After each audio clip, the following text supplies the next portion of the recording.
Guys, it's Hannah with the Heart Foundation. We are back. Today we are going live with Joe Kwon. Joe is the incredibly energetic and powerful cellist for the rock folk band. They're so amazing. The Avett Brothers. They're amazing. I'm so excited. Today we are going to speak with Joe about finding his health and his health journey. He didn't start really caring about his health until he was in his 30s. And we're going to talk about the creation of Carve Fit, which he started, I believe, in December. That's when he first started coming on the scene with Carve Fit. And they are an incredible community of people who are really passionate about living a healthy lifestyle. And the whole thing is based around these live experiences, all hosted by Joe. So there are live workouts, there are live cooking classes, and Joe is the heartbeat behind it all. You see how I just dropped that in there? The heartbeat behind it all. As you guys know, my name is Hannah. I'm with the Heart Foundation, and for 25 years, we have been advocating for the education, early detection, and prevention of heart disease, which is the #1 cause of death for both women and men in the United States. So we are working hard to change that. We are partnered with Cedars-Sinai.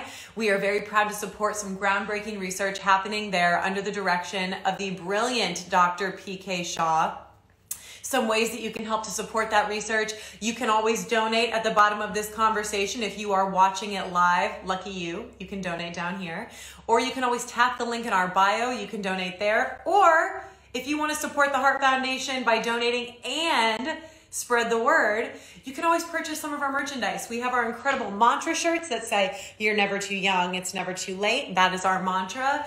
The reason that is our mantra is because we believe while you are never too young or too old to be impacted by heart disease, we also believe that you're never too young and it's never too late to start living a more heart healthy and preventative lifestyle. So we have these shirts, we have t-shirts, we have racerback tanks, we have muscle tanks. We also have hats. We have some dad hats that are super comfortable and cozy. They say THF on them. And you know what? I wear mine every single day. So they're really great. You can get all of those also via the link in our bio. 100% of the proceeds support heart disease research at Cedars-Sinai. And then you get to sport some really cool merch and spread the word about the Heart Foundation, get more eyes on our foundation.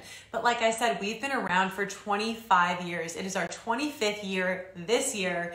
And we were created because 26 years ago, a 35-year-old man named Steve Cohen suffered a fatal heart attack while he was playing basketball with friends. It was completely unexpected. He had no prior symptoms and he lived a healthy lifestyle, was active, didn't drink, didn't smoke, suffered this fatal heart attack. And so all of his family and friends came together and they wanted to help create change and they wanted to do something powerful in Steve's memory. That was 25 years ago and we are still going strong. So we are going to get Joe Kwon on here. Here we go.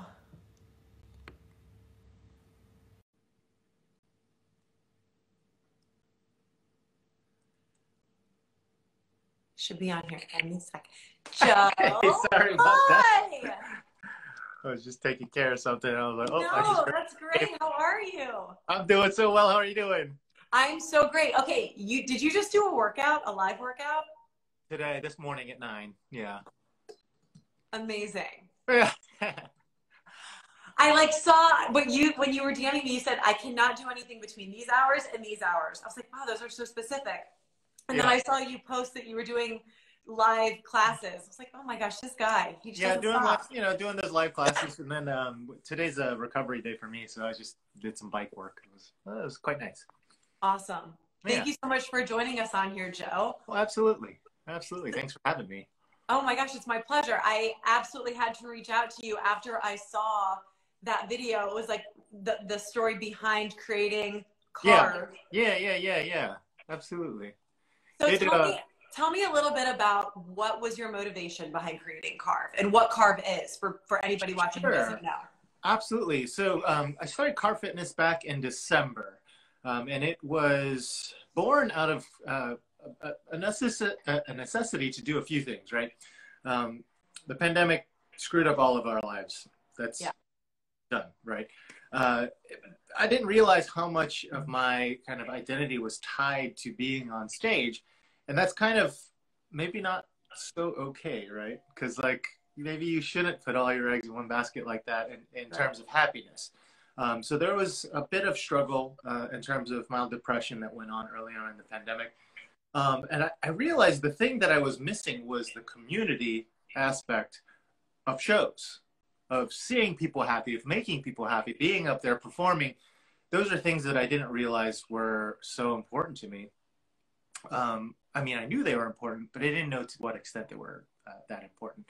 Right. So from that, I kind of, we're talking with my old gym back in North Carolina about uh, doing a project of online fitness training. And this whole thing was born, about 4 months before we ever launched it.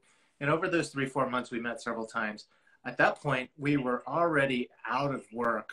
We being the band was already out of work for, a few months at that point. And before they could even like ask me if I wanted to do it, I was like, yes, I'll do it. Like I absolutely want to do it. I want to be in front of people. I want to help people get healthier through fitness because Yes. fitness has become such an important part of my life in the past 5 or 6 years. And I just wanted to kind of share that wealth. When I get into something, as anyone who knows me will tell you, I don't just dive deep. I go obsessive about it. I was just going to say, you get obsessed. Yes. Incredibly obsessed to the point where probably people around me are like, you need to chill out. Like you're getting way too serious about this thing that's just a hobby. And I'm like, but does it have to be just a hobby? Like we really could do something more, I feel like it's the reason why you're such a talented and successful musician. Like you didn't just get that way by playing the cello be a hobby. Well, that's very kind of you to say. Right? It's crazy. So Carve is this community that you have created, and you offer live fitness classes. 2 live fitness classes a week, 1 live yoga class a week, and then a bank of pre-recorded workouts that you can do from home. And everything is in the style of, 15 to 20-minute HIIT workouts, high-intensity interval training workouts that I coach live, on Tuesdays and Thursdays. And then you can, obviously that doesn't work for everybody's schedule. And I can't coach 24 hours of the day. So they're all just recorded and put on on our platform. So you could go back and watch them and work out. But when you go and work out with the live class, it's like you're there because you're working out with the whole community of folks. And there's a whole food aspect to it because every month we do these things called Sunday suppers where I invite the award-winning chefs from all over the country to teach me how to make one of their dishes, and they're not always healthy because sometimes you need to treat yourself. That is so cool. But think about it. I mean, I feel like you're probably going to have this same philosophy. I feel like even if you are making something that is not necessarily quote unquote healthy, the fact that you are making it as opposed to ordering it from somewhere is way better for you. So much better. Yeah. Yeah. Done. And wow. I will say that most of the dishes are very healthy. Right. Yeah. I saw one that you posted the other day that your mom helped make. Oh, it was so funny. It was hilarious. My whole family, so my sisters and my mom.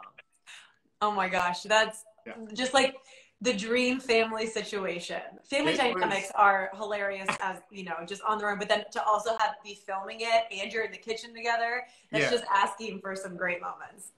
Great moments and just absurd moments. Because my oldest sister was driving back from touring colleges with my niece and nephew. So she was in the car, and she was just like interjecting, like, "No, that's not right," or "No, this is going next," And then my middle sister's with my mom because my mom's English is good, but there were some things that needed to be translated, and my mom can't hear very well, and so she's in there in the kitchen like, "Mom, what's next? Okay, that's next." And then I'm trying to like decipher what everyone else is saying. Right. Like what is the actual recipe? How do I actually make the dish? We did this now.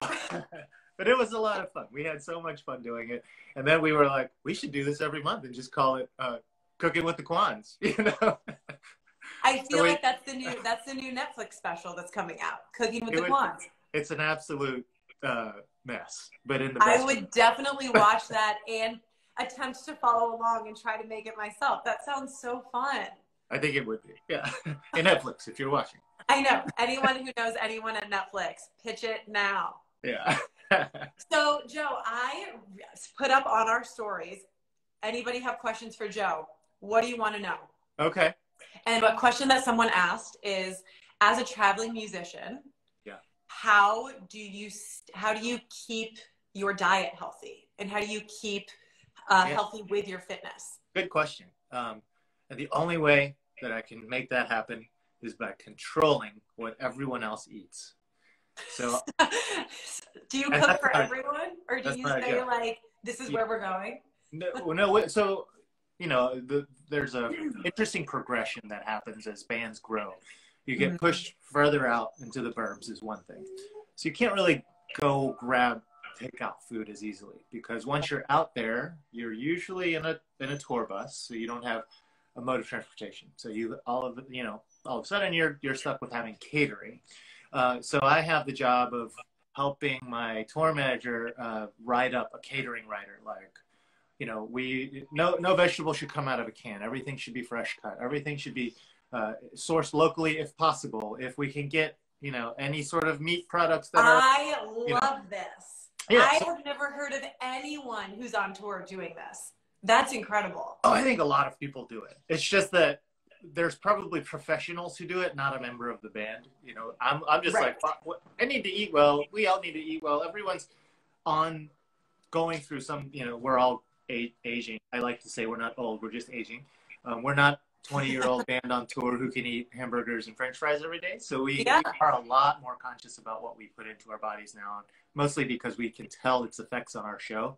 And really, the whole reason we're all out there is to put on the best show possible for our fans.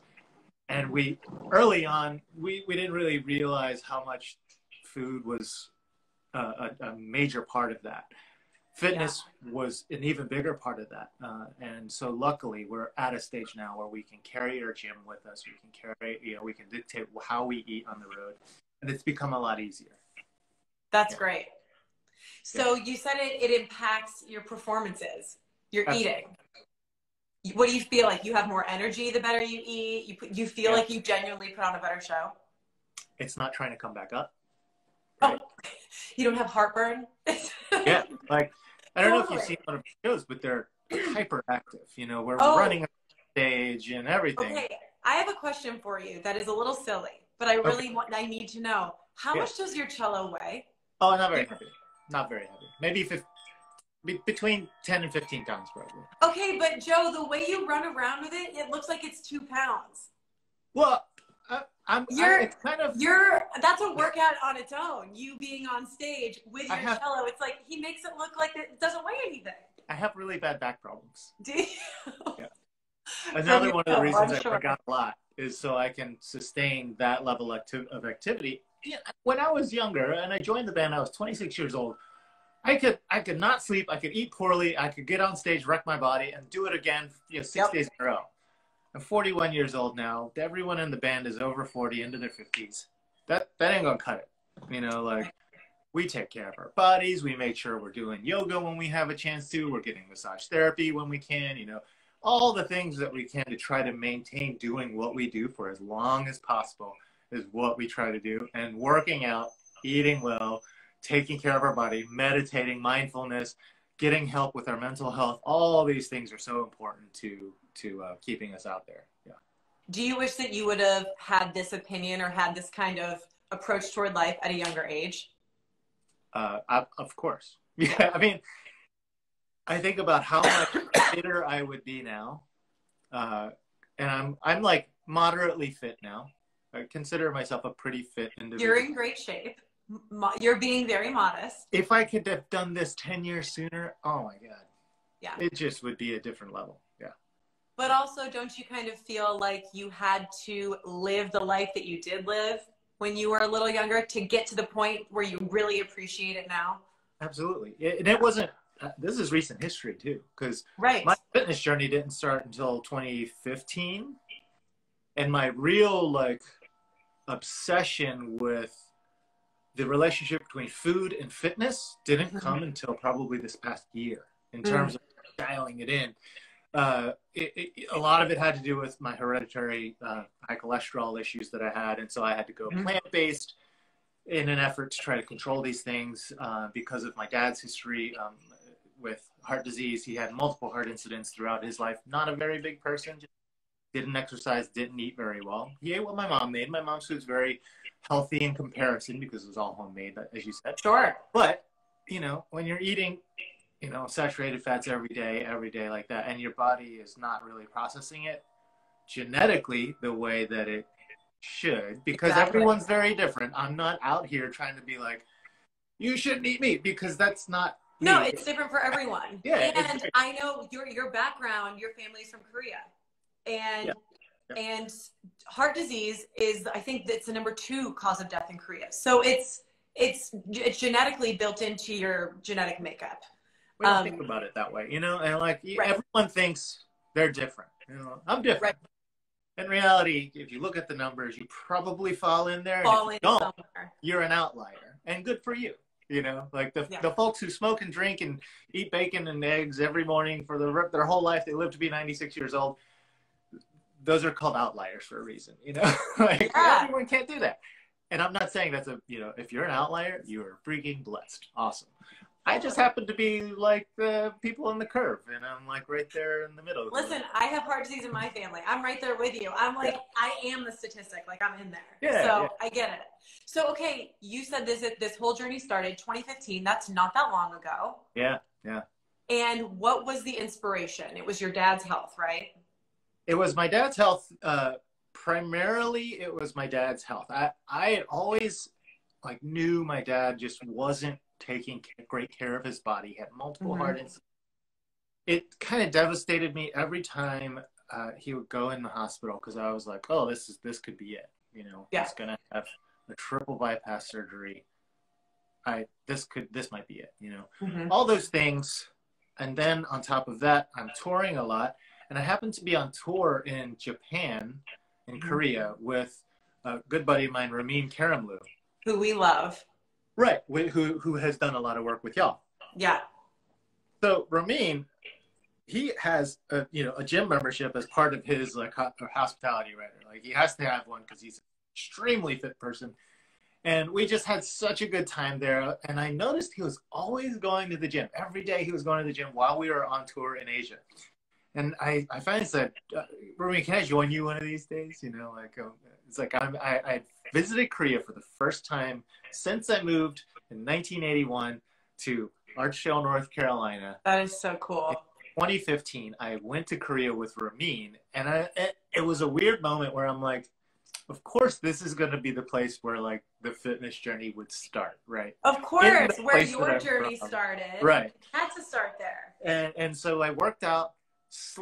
He just crushed me, because I was like, oh, I can do that. You know, just did all the things Ramin did. Terrible idea. For like 4 days straight, could barely walk. But, you know, of course, the funny running joke is like, if you work out with Ramin, like the next day, all the other bandmates know, and they'll like punch you in the leg because they know they're on fire. You're like, thanks a lot, Sergio. That was that is brutal. Yeah. So I bet Ramin loves that joke though. If he's heard that before, he eats it up. Yeah. And so Ramin and I still do work out together, you know, when we're on the road. And now we sometimes do live workouts together, you know, just over like FaceTime or whatever. Because he's such a amazing human being, so giving of his time, and truly inspirational in terms of fitness and health. And so 15 it started.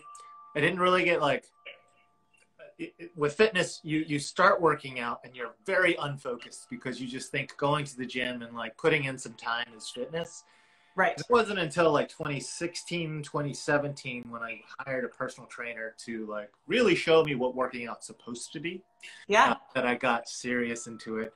And then it wasn't until this year when my battle with cholesterol, years and years of like seeing my numbers at high levels, unhealthy levels, not coming down with exercise. And I was like, oh, this is really annoying. That's when I went just cold turkey, and one day decided I'm not going to eat meat anymore, just to go purely plant-based for a month. That was my goal. I was like, I'm going to try it for a month. Make it 30 days, because it does. Whenever you make, because that's a big change. And whenever you make a change, it doesn't matter how big or small it is, it seems almost impossible. And that's a big change. So that's incredible. So you went 30 days. 30 days, went and got my my lipid panel done again, and my cholesterol went from 278 to 216 in 1 month. And the doctor was like, "Okay, that worked. Keep doing that." And I was like, "Oh, that's really great and really sad because What I great love news! food.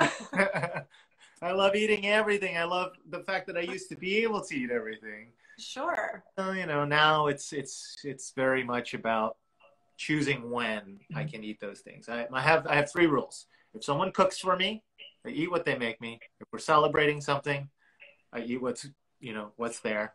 And every once in a while, if I really need to just go out there and like have a nice meal with my wife, I will go and eat, I'll eat my one piece of, animal product or whatever. Sure. I think that that's a great way to approach things. I think it makes us appreciate food in a different way. It does. And it gets you creative in the kitchen by being restrictive as to what you can. Absolutely. Absolutely. Yeah. Instead of seeing no animal products as a barrier or as a boundary, what it is really is it's an opening, it's steering you to a whole new direction, which is really cool and exciting. And thank goodness you live in 2021. Oh my God. It's so easy now. Yeah, I mean, it's so easy. It's so easy. And I've cooked multiple plant-based meals for my friends here in Davis now. Mm-hmm. They don't, if I didn't tell them if it was plant-based, there was no know. Because you can get really, like, the other thing that it's driven is my creativity and finding new ingredients, right? Oh, like, yeah. What ingredient, if manipulated the right way, will make it as rich and delicious as its, as a meat counterpart. And so give me a secret. Tell me something. Like, what's something that you discovered? Like, this is something that I've been doing with my plant-based bolognese sauces, right? I'll use a ton of mushrooms, but I'll get them nice and kind of chewy, like when you get them a little bit browned in the pan. And then I'll take dried shiitake mushrooms and blend them in a bullet blender, and turn it into powder. And then I'll add that powder, and it adds so much depth of flavor to it. And I swear to God, this bolognese sauce that I've been working on is so close to. And that's so cool because you're not using some sort of processed like meat product. You are using straight up mushrooms. It's so fun. Make that flavor. Yeah. That's brilliant. Yeah. So, and also, again, 2021, the plant-based thing. And again, I'm not telling people out there to go plant-based. This is an ethical issue for me. This is your story. We get it. Purely just my high cholesterol, and I needed to get it under control. Eric Repair just came out with a vegetarian cookbook. 11 Madison Park just said that they're going full plant-based, not fully mostly plant-based, aside from a few things like milk and I think one other thing that they're using that's not plant-based. So it's a lot more accessible now. There's a chef in New York restaurant called Dirt Candy. She's been a leader in the plant-based movement, and she has created dishes that are just like insanely delicious. That if you're in New York, you should definitely go and try. There's a chef in Raleigh who is doing just beautiful plant-based meals where, again, you have a bite of it and you're just like, if I close my eyes, the texture is there, the flavors are there. Like, I just don't need all these things anymore. And so it's a lot easier nowadays. And for sure, for me, it's a lot better for me because my cholesterol has come down so much. Yeah, that's great. And do you feel like you are depriving yourself, or do you feel like the value of your health is higher than the value of this piece of whatever you could eat that might not be good for you, even though it might taste really good? Yeah, there are definitely times where I'm just sad because I look at my wife's steak that she ordered for dinner and I'm like, oh, just like heart-wrenchingly delicious. I know it's good because it'll be at this really, great restaurant that does a good steak frite. And I'm like, oh, breaks my heart a little bit. But at the end of the day, I'm strong enough to just be like, but it's fine. Sure. It's for your health. Yeah. The doctor who heads up the research that we support at Cedars, his name is Dr. PK Shaw. And he always says you can have red meat once a year on your birthday. That's nice. He's like, on your birthday, treat yourself. Yeah. I just saw a question asking about if I've taken any meds. Yes, that's what I was just going to ask you. Yeah. Camerolipine. So for years, I went to multiple doctors, and everyone, half the doctors said, "Oh, your levels are really high. We need to get you on a statin right away." The other half of the doctors were like, "Well, you're really young, so most likely heart disease isn't going to be the thing that kills you. If you died from a heart incident right now, it was probably a pre-existing condition that got you there." Because I didn't have belly fat. I didn't have all the signifiers of things that could be, potentially dangerous for high cholesterol level, which is why I tried to go down that path of, well, let me try to control it with diet and exercise. So at first I said, let's just try it with exercise. And I ate everything I wanted, and I just exercised more to offset what I was eating. But the crazy thing about that is the more you exercise, the more you want to eat. The more you want to eat. I'm just eating all these, I'm eating an omnivorous diet, but very much biased towards animal-based proteins for the protein intake. And that didn't work. Obviously, for whatever reason inside of me, my chemistry, the animal products just caused my cholesterol to be super high. All of my other numbers were going, in a great level, but my LDL in particular was very high. My HDL was low, which is bad, right? Yeah. So you want high HDL. My ratio was off. It was a sub 4 ratio. You're supposed to be above 4. And I just tried and finally, going plant-based just for a month. I was like, I'll just try it. And that was it. No. Yeah, the numbers don't lie. That's very powerful. Yeah. So did your dad have high cholesterol as well? He had high cholesterol and high blood pressure. I luckily have, I don't have the high blood pressure. I have my middle sister, who is a competitive triathlete marathoner. She has high cholesterol and high blood pressure sometimes. So she's in a weird position too. And I've told her about my plant-based, and she's like, I just can't do it. But also, you look at someone who is that physically fit, and you would never think that cholesterol would be so no for her. And hers was even higher than mine. Right. Yeah.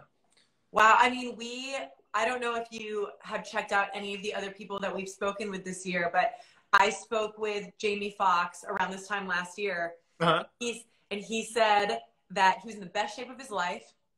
He was training for Any Given Sunday. He's this stud athlete. Yeah. And so a doctor was on set and said, let me give you a physical.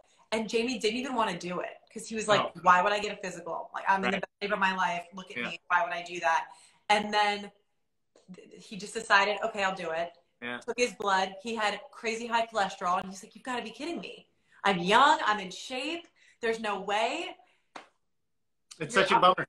Well, it is a bummer. But our bodies are all unique and different. And even though we are living in them, just because we're here doesn't mean I can tell you right now what my cholesterol level is.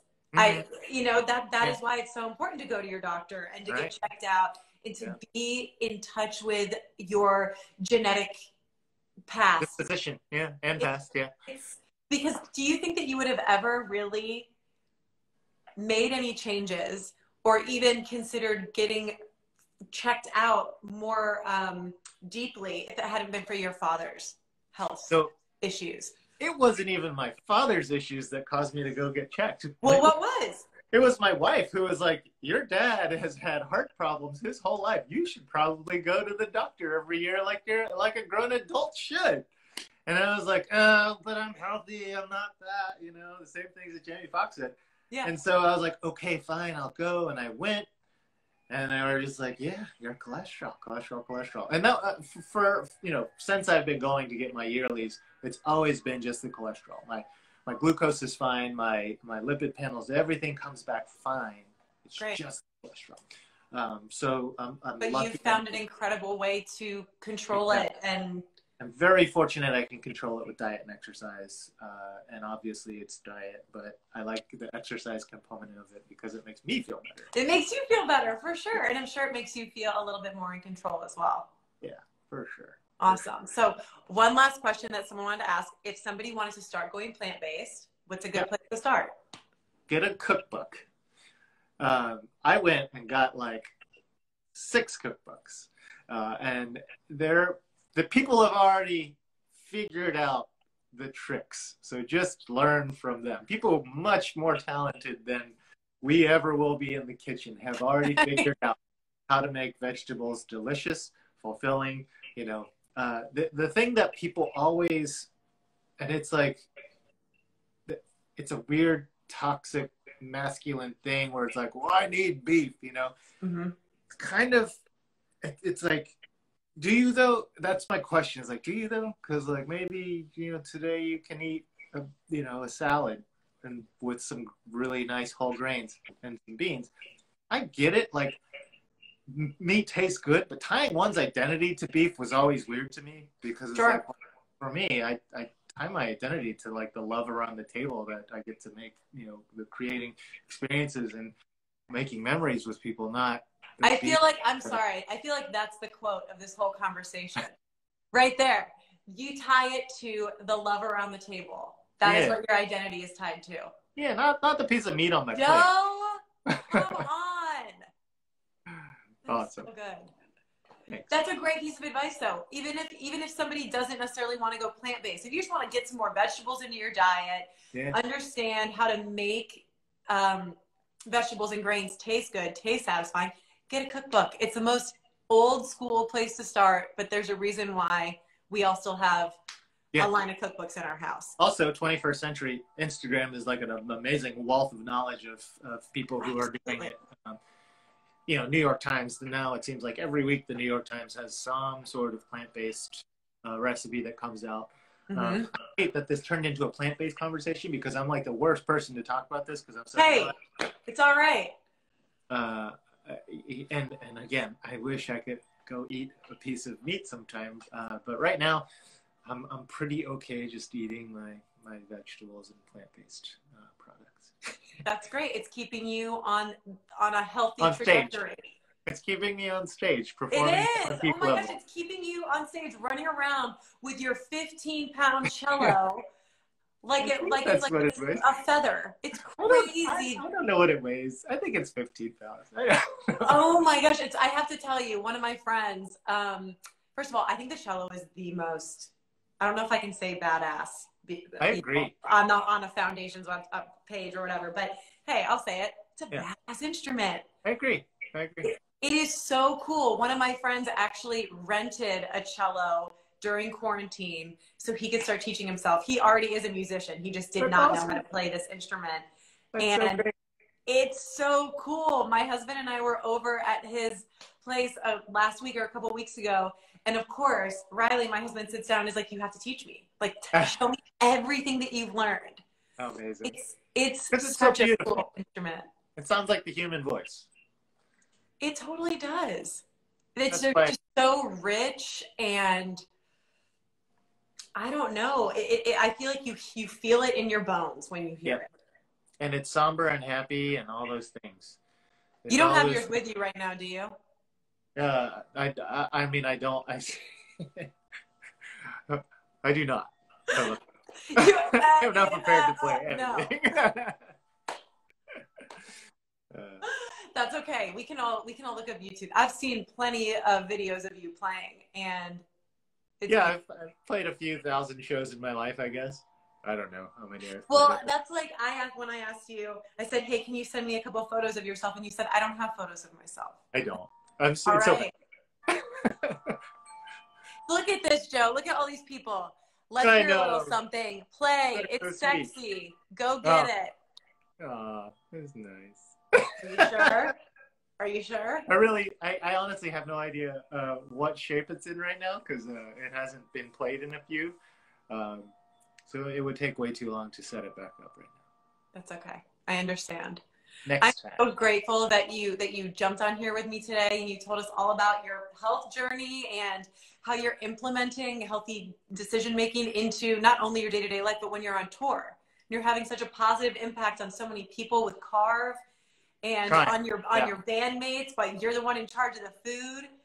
It's pretty great, Joe. Thank you so much for helping us to spread awareness and for just sharing some of your secrets. It's so great. Thank you so much for having me and being so kind. That's very nice to hear. Oh my gosh, you deserve it all. I appreciate it. Next time I'll play a song for you with, maybe we'll get Ramin on here and we'll just both play. Don't tease me because I will make it happen. You'll be getting a DM from me as soon as we hang up, and I'm just going to see that you saw it. So you better reply. It's going to be a whole. All right. I'm down. I'm telling you, I'm down. If I know I'm up for it, then it's very awesome. different. We're going to make it happen. Thank you so much for joining me, Joe. You guys, thanks so much for jumping on here and watching my conversation with Joe Kwon from the Ava Brothers. Joe, and from CarFit. Incredible. Remember, you guys, I have it on my shirt. You're never too young. It's never too late to start living a heart-healthy lifestyle. It's very true. Bye, y'all. Bye.